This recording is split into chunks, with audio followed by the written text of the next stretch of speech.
اعوذ باللہ من الشیطان الرجیم بسم اللہ الرحمن الرحیم۔ فارحہ خوش ہو رہے ہیں، خوش ہیں، المحلفون پیچھے رہ جانے والے، بمقعدہم اپنے بیٹھ رہنے پر، خلاف یا مخالفت کے باعث رسول اللہ صلی اللہ علیہ وسلم کی۔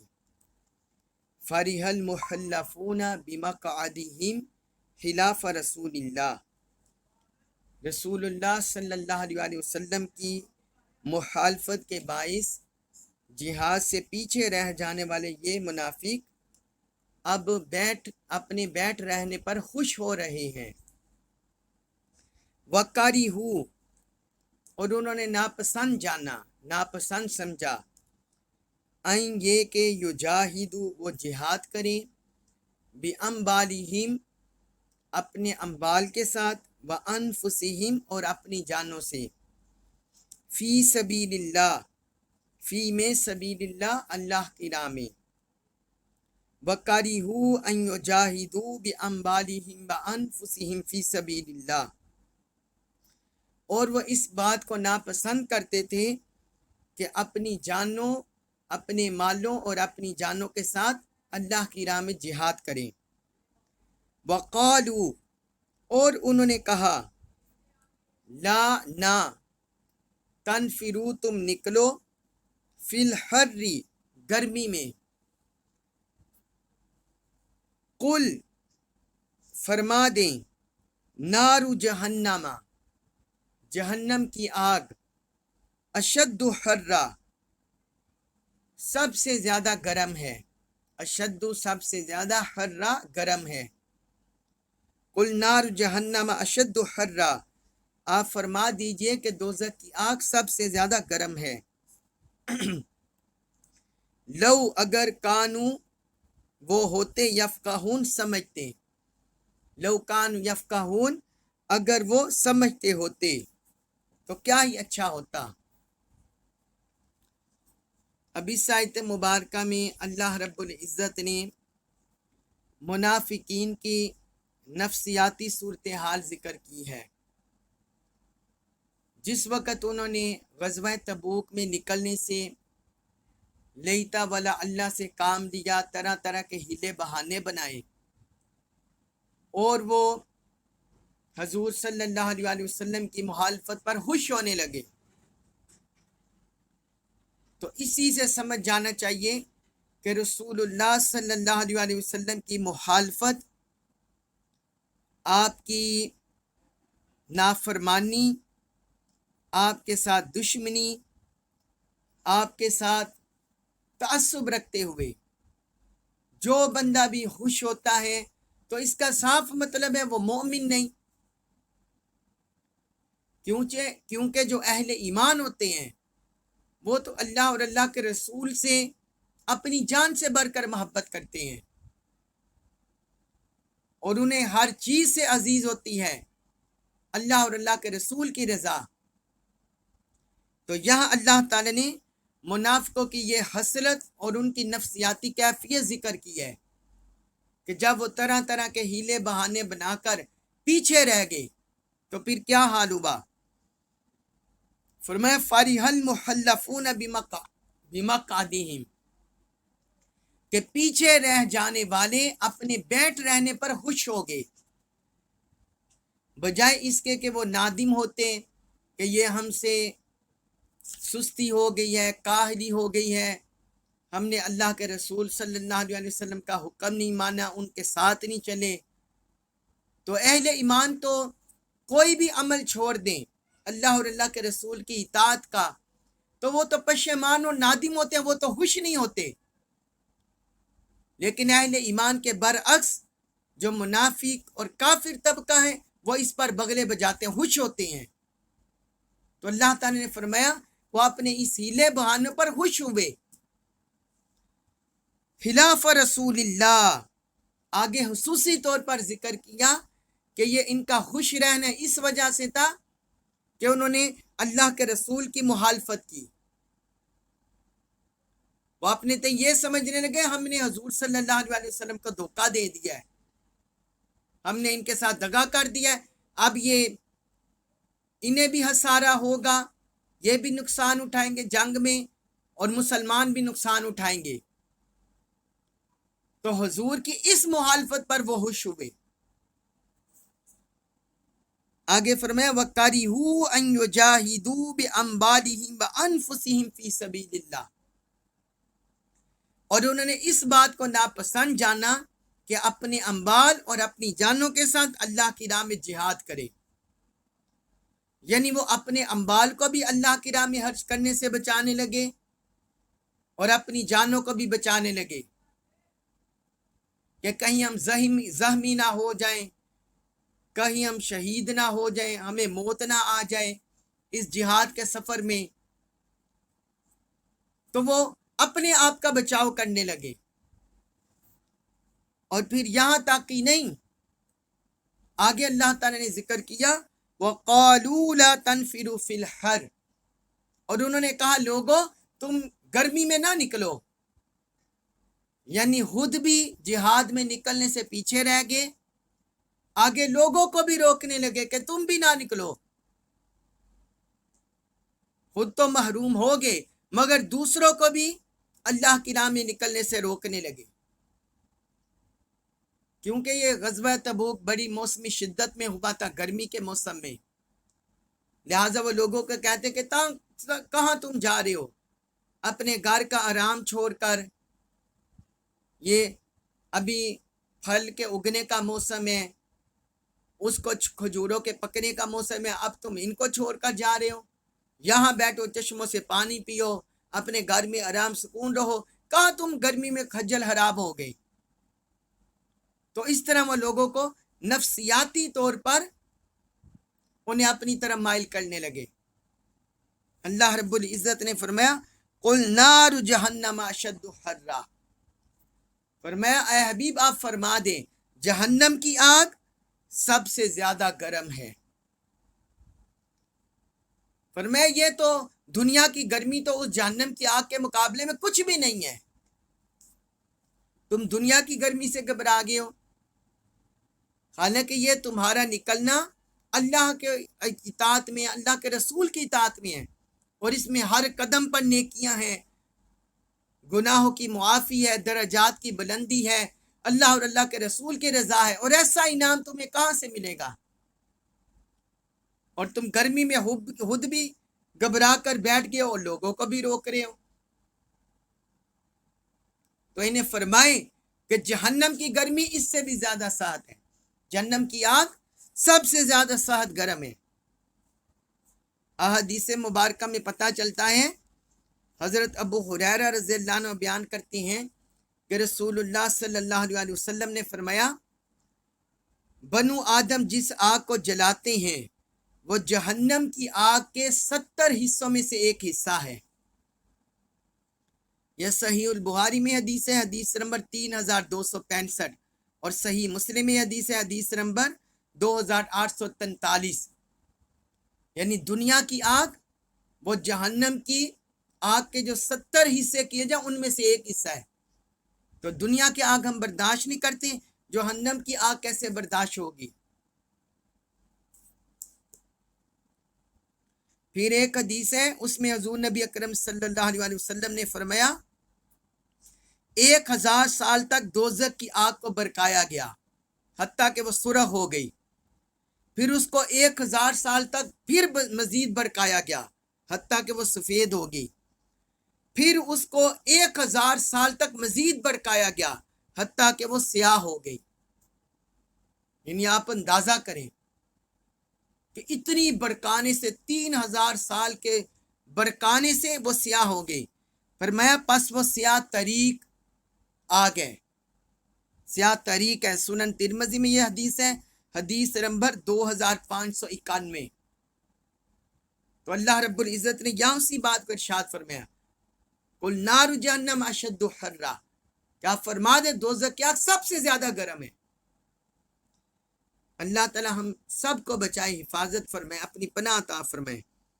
آگے فرمائے لو کانوا یفقہون، کاش وہ سمجھتے ہوتے اور انہیں اس بات کی خبر ہوتی کہ ہم کتنا ادنا اور گھٹیا سودا کر رہے ہیں، جو اس دنیا کی گرمی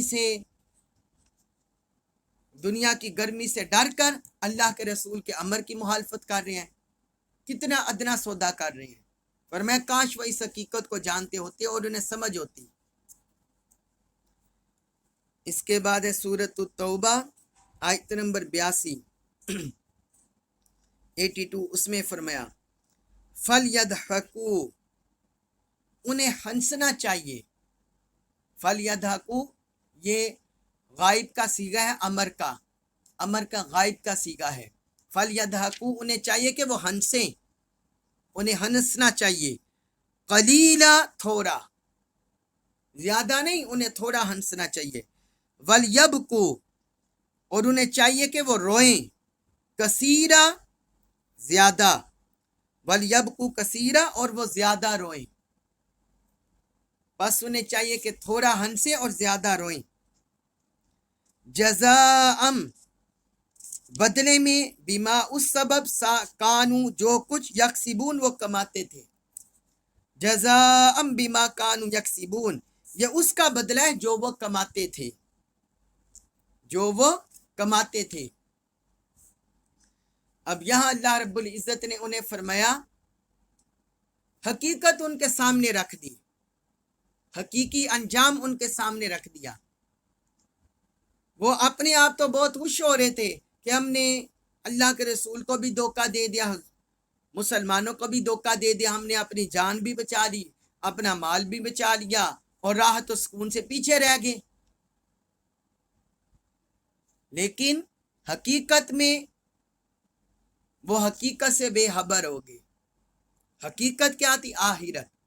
آخرت حقیقت ہے، جس میں انسان اپنے دنیا کے ہر عمل کا جواب دہ ہوگا، اپنے ایمان، اپنے عقیدے، اپنے نظریے، اپنے عمل کا۔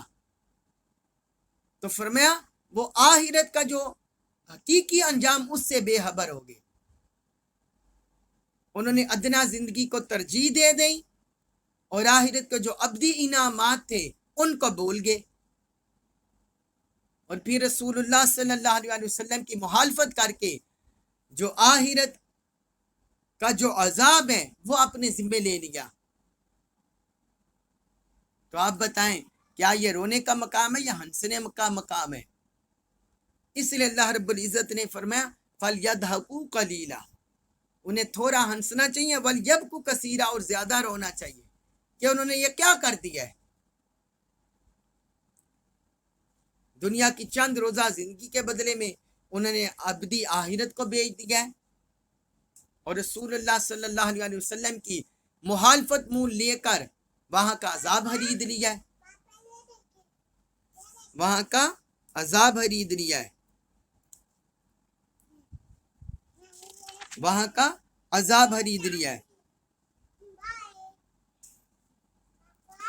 ایک حدیث مبارک حضرت انس بن مالک رضی اللہ عنہ بیان کرتے ہیں، میں نے رسول اللہ صلی اللہ علیہ وسلم کو فرماتے ہوئے سنا، اے لوگو رویا کرو، اگر تم کو رونا نہ آئے تو رونے کی کوشش کر کے رو، کیونکہ دوزخی دوزخ میں روئیں گے، حتیٰ کہ ان کے آنسو ان کے چہروں پر اس طرح بہیں گے گویا کہ وہ نہریں ہیں، اس طرح ان کے چہروں پر آنسو بہیں گے، حتیٰ کہ ان کے آنسو ختم ہو جائیں گے، پھر ان کا خون بہنے لگے گا، اور وہ خون اتنا زیادہ بہہ رہا ہوگا کہ اگر اس میں کشتی چلائی جائے تو وہ چل پڑے گی۔ یہ سنن ابن ماجہ میں حدیث ہے، حدیث نمبر 4196۔ مطلب یہ کہ دوزخ کا عذاب اتنا سخت ہے، جو اس سے غافل ہو کر یہاں دنیا میں کفر کو خرید لیتا ہے، منافقت کو خرید لیتا ہے، تو وہ گویا دوزخ کا عذاب اپنے مقدر میں لکھ لیتا ہے۔ پھر آگے اللہ تعالیٰ نے اسی آیت میں فرمایا، آیت نمبر 82 میں، جزاء بما کانوا یکسبون، فرمایا یہ اس کا بدلہ ہے جو وہ کماتے تھے، جو وہ کماتے تھے، یہ اس کا بدلہ انہیں ملے گا، جو کچھ وہ کماتے تھے، جو کچھ وہ کماتے تھے، یعنی جو آخرت کا عذاب پائیں گے، جہنم کے عذاب میں گرفتار ہوں گے، تو اللہ رب العزت نے فرمایا یہ کوئی ان پر ظلم نہیں ہوگا، اور نہ اللہ تعالیٰ نے کوئی ان پر مسلط کیا ہوگا، بلکہ دنیا میں جو کچھ انہوں نے کمایا ہوگا اسی کا بدلہ وہ آخرت میں پائیں گے، اسی کا بدلہ آخرت میں پائیں گے۔ اس کے بعد ہے سورۃ التوبہ آیت نمبر 83 اس میں ارشاد فرمایا فَإِن پس اگر رجعک اللہ رجع واپس لے جائے کا آپ کو اللہ الی طائفۃ ایک گروہ کی طرف منہم ان میں سے، فَإِن رَجَعَكَ اللَّهُ إِلَىٰ طَائِفَةٍ مِّنْهُمْ اے حبیب اگر آپ کو غزوہ تبوک سے فارغ ہو جانے کے بعد اگر اللہ آپ کو ان منافقین میں سے کسی گروہ کی طرف واپس لے جائے، رجع کا مطلب لوٹنا، واپس پلٹنا، واپس لے جانا، اگر اللہ تعالیٰ آپ کو واپس ان منافقین میں سے ایک گروہ کی طرف لے جائے، یعنی غزوہ تبوک سے فارغ ہونے کے بعد، فَاسْتَأْذَنُوكَ تو وہ اجازت چاہیں گے کا آپ سے، لِلْخُرُوجِ نکلنے کی، تو یہ جو منافق لوگ ہیں یہ آپ سے نکلنے کی اجازت چاہیں گے، کسی اور غزوہ میں اجازت لینے کی، جہاد پر نکلنے کی اجازت چاہیں گے۔ فَقُلْ آپ فرما دیں لن تخرجوا ہرگز نہیں تخرجوا تم نکلو گے معی میرے ساتھ ابداً کبھی بھی، فَقُلْ لن تخرجوا معی ابداً تو ان سے فرما دیں کہ اب تم میرے ساتھ کبھی بھی ہرگز نہ نکلنا، ولن تقاتلوا ولن اور ہرگز نہیں تو قاتلوا تم جنگ کرنا معین میرے ساتھ عدوًا دشمن سے، اور تم میرے ساتھ ہو کر کبھی ہرگز دشمن سے جنگ نہ کرنا، انکم بے شک تم ردیتم خوش ہوئے تھے بالقعود بیٹھے رہنے پر، اول مرتين پہلی مرتبہ، انکم ردیتم بالقعود اول مرتين کیونکہ تم پہلی مرتبہ جہاد چھوڑ کر پیچھے بیٹھے رہنے سے خوش ہوئے تھے، فَقْعُدُوا سو آپ بیٹھے رہو، فَقْعُدُوا سو آپ بیٹھے رہو، مع الحالفین مع الساتھ الحالفین پیچھے بیٹھے رہنے والوں میں، پیچھے رہ جانے والوں میں، فَقْعُدُوا مع الحالفین سو آپ پیچھے بیٹھے رہ جانے والے کے ساتھ بیٹھے رہو۔ اب یہاں اللہ رب العزت نے ایک تو خوشخبری سنا دی جب یہ آیت مبارکہ نازل ہو رہی تھی اس موقع پر، اور دوسرا منافقوں پر مزید اللہ تعالیٰ کی پکڑ کا شکنجہ سخت ہو گیا، اللہ کی پکڑ کا شکنجہ سخت ہو گیا۔ وہ خبر جو اللہ تعالیٰ نے سنائی وہ یہ اللہ تعالیٰ نے اپنے الفاظ سے دے دی کہ اے میرے حبیب یہ منافق لوگ آپ کو دغا دے رہے ہیں، آپ کے ساتھ نہیں نکل دے، اور آپ اپنے لاؤ لشکر کے ساتھ صحابہ کے ساتھ اتنا طویل سفر طے کر کے جا رہے ہیں، تو بالآخر وہاں آپ کو کامیابی ملے گی اور آپ لوٹ آئیں گے، آپ واپس پلٹ آئیں گے۔ یہ اللہ تعالی نے اس جملے میں اس بات کی خبر بھی دے دی، فَإِن رَجَعَكَ اللَّهُ إِلَىٰ طَائِفَةٍ مِّنْهُمْ بس اگر اللہ آپ کو ان میں سے ایک گروہ کی طرف واپس لے آئے، اس میں خبر ہے کہ آپ لوٹیں گے ان میں سے ایک گروہ کی طرف، یعنی ان کی طرف واپس پلٹیں گے، وہاں سے آپ کو کامیابی ملے گی. اور اسی طرح ہوا. غزوہ تبوک میں حضور صلی اللہ علیہ وسلم گئے اور وہاں وہ لاؤ لشکر جو روم کی طرف سے آ رہا تھا، انہیں پتا چلا مسلمان اتنی تعداد سے آ رہے ہیں، تو اللہ تعالیٰ نے ایسا سبب بنا دیا، وہاں آندھی طوفان اور اس طرح آپ نے وہاں محاصرہ کیا اور وہاں سے کامیابی سے واپس پلٹ آئے. وہ لشکر آپ کے مقابلے میں ہی نہ آیا غزوہ تبوک میں، اور آپ واپس پلٹ آئے. تو جب حضور صلی اللہ علیہ وسلم واپس پلٹے، اللہ تعالی نے آگے پھر منافقوں کی مزید کیفیت ذکر کی. فرمایا یہ پہلے آپ کے ساتھ نہیں نکلے کیونکہ ان کے ذہن میں خیال تھا سینکڑوں میل دور جا رہے ہیں شام کی طرف اتنے گرم موسم میں، اور وہاں رومیوں کا اتنا بڑا لشکر ہے، یہ واپس کہاں آئیں گے. لیکن انہیں پتہ نہیں کہ یہ اللہ کے آخری رسول ہیں، آخری دین ہے، اس نے قیامت تک جاری ہونا ہے، اور یہ حضور اللہ کے محبوب ہیں. انہیں اس کی خبر نہیں تھی، اس حقیقت کو نہیں جانتے تھے. تو فرمایا جب آپ واپس پلٹیں گے فَاسْتَأْذَنُوكَ لِلْخُرُوجِ، تو یہ آپ کے پاس آ جائیں گے جو پہلے نہیں گئے تھے جہاد پر، اب آپ سے جہاد میں نکلنے کی اجازت طلب کریں گے. ہمیں جانے دیں، ہم سے غلطی ہو گئی، ہمیں اب جہاد میں نکلنے دیں. تو آپ فرمایا اب وہ اجازت آپ سے مانگیں گے. فَقُلْ لَن تَخْرُجُوا مَعِيَ أَبَدًا، اے حبیب آپ فرما دیں، ان سے کہہ دیں کہ تم ہرگز میرے ساتھ مل کر کبھی نہ نکلنا. وَلَن تُقَاتِلُوا مَعِيَ عَدُوًّا، اور ہرگز تم میرے ساتھ ہو کر کبھی دشمنوں کے ساتھ قتال نہ کرنا. کتنا سخت حکم دے دیا اللہ تعالی نے منافقوں کے بارے میں کہ اپنے حبیب کی معیت سے انہیں محروم کر دیا. جہاد میں نکلنے سے، قتال میں نکلنے سے انہیں محروم کر دیا، ان پر پابندی لگا دی نکلنے کی کہ خبردار ہرگز میرے ساتھ نہ نکلنا. تو جو شخص اللہ کے رسول صلی اللہ علیہ وسلم کی معیت سے، اور پھر یہ اللہ کی طرف سے آرڈر ہوا، جو اللہ کے رسول صلی اللہ علیہ وسلم کی معیت سے، قربت سے اور اللہ کی قربت سے محروم ہو جائے، کیا دنیا اور آخرت میں اس کے لیے کوئی بھلائی کا ٹھکانہ رہتا ہے؟ پھر تو وہ دنیا آخرت میں برباد ہو جاتا ہے. دنیا میں بھی ذلت و رسوائی، آخرت میں بھی ذلت و رسوائی. یہ کس وجہ سے آرڈر کیا؟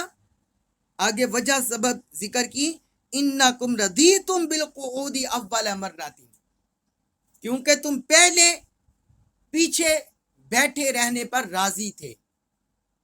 پہلے جب مسلمانوں پر سخت مارکا آیا غزوہ تبوک کا، جس میں حضور صلی اللہ علیہ وسلم نے جہاد فی سبیل اللہ کی بڑی ترغیب دی لوگوں کو، صحابہ کرام کو، اور مال خرچ کرنے کی بھی بڑی ترغیب دی کیونکہ لمبا سفر تھا، گرمی کا موسم تھا. تو فرمایا پہلے تم مسلمانوں کے ساتھ نہیں نکلے، اب تو اس جیسا اتنا مارکا بھی نہیں ہونا اور اتنا آزمائش بھی نہیں ہونی، اور اب تم پھر نکلنا چاہتے ہو. جس طرح پہلے تم نے مسلمانوں کو دھوکہ دے دیا، اب پھر مسلمانوں کو دھوکہ دو گے. جب مسلمان تمہاری بیٹھ جائیں گے کہ یہ ہمارے ساتھ چلیں گے، پھر تم جب جنگ کا نکلنے کا وقت آئے گا پھر تم پیچھے بیٹھ رہو گے. اس لیے اللہ رب العزت نے ان کی جو دل کے اندر نفسیات، دل کے اندر نیت، دل کے اندر کھوٹ، اللہ تعالیٰ آگاہ ہے اس سے، تو اس کو جانتے ہوئے اللہ تعالیٰ نے انہیں پہلے خبردار کر دیا، خبردار تم میرے ساتھ نہ نکلنا. اپنے حبیب کی زبانی فرمایا چونکہ تم پہلے بیٹھے رہنے پر راضی تھے، لہٰذا اب تمہیں نکلنے کی ضرورت نہیں. فَقْعُدُوا مَعَ الْحَالِفِينَ، اب تم پیچھے رہ جانے والوں کے ساتھ بیٹھے رہو، اب تم پیچھے رہ جانے والوں کے ساتھ بیٹھے رہو. اس کے بعد ہے